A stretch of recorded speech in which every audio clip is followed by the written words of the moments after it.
scoring it with your fingernail there. So it's coming at the body at about 1500 FPS, feet per second, which seems like a lot, right? But that's actually pretty slow in comparison to a lot of modern weapons. So by the time that it hits the body here, it's going to shatter the bone just by the impact alone into hundreds of pieces. And the bullet itself is going to both flatten and then also become shrapnel, becoming in several parts that shreds everything in its path. And the doctors at the time, they don't exactly have the time, let alone the know-how, to do that sort of reconstructive surgery that would be necessary. That was only just starting to get developed up in those fancy-dancy universities of Scotland and France. So the only thing they knew how to do was to take a very sharp knife and cut all the way around down to the very bone. And then 2 slits there and there that allow them to bring back the flaps of flesh to expose the bone for them.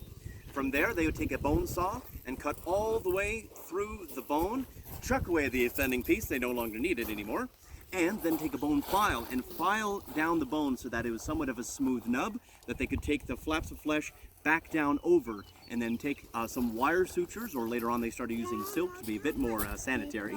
They would suture that up into one piece.